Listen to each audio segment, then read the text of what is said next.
If it takes a chicken a day to lay an egg, and it takes half a chicken half a day to lay a quarter of an egg, how long would it take a monkey with a wooden leg to kick the seeds out of a pomegranate?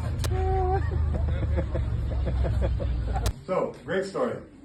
Someone was commenting on how the internal power contains external power. External power does not contain internal power.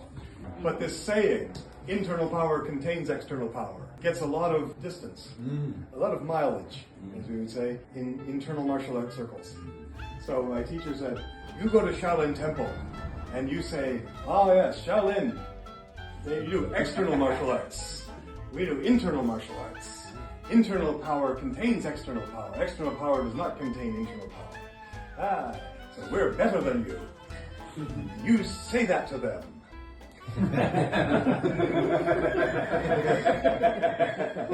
And says, I think maybe they kill you, because that division of internal martial arts and external martial arts is really greatly misunderstood, and the external martial arts have internal power.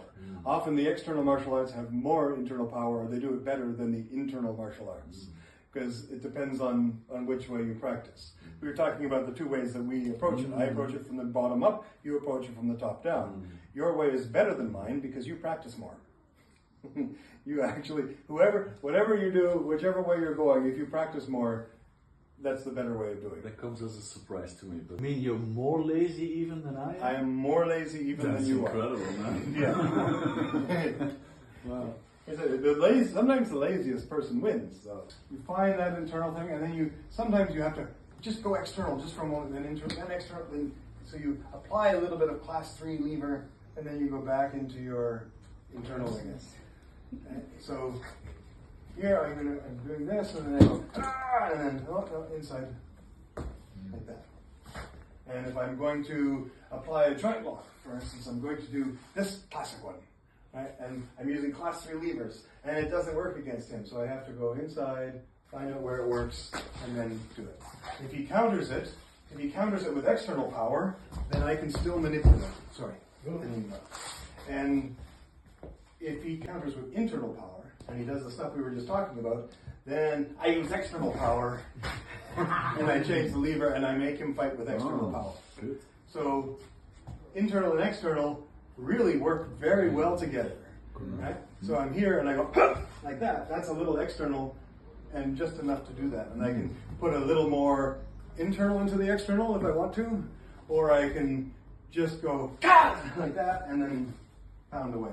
I call it class 3 lever syndrome because it's a pathology when you are doing Toi Shou, when you are doing Tai Chi, when the tendency to use all these individual joints and the muscle strength. And if you're only doing that. Yeah, if you're only doing Toi Shou. So in Tai Chi, it's a pathology. Okay. But in fighting, it's important not to die.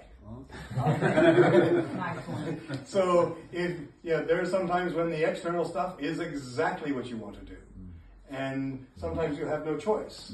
And so I'm sure some people have gone to their graves saying, don't use too much force. And they died. And then as they're floating, I should have used some force. I really should. Yeah, so there's this trick, I don't know if I can do this on you. So you're here, you've got me on the chokehold, and you choke me, and I use internal power, and I can neutralize it with internal power. Like that. But sometimes I need to use that, or it's going to go like that. So you have to. That didn't work. We have 5 minutes to lunch. Does anybody have any questions about what we're doing, or we're doing? Trying to beat the crap out of each other? Yeah, that's it. In the most gentle way possible. Exactly. Do every question is 7. 42. No, Yeah. it's 7. Oh, It changed. Only if you This like. inflation. He got me. That was it. That's what it took. Good. You have a winner.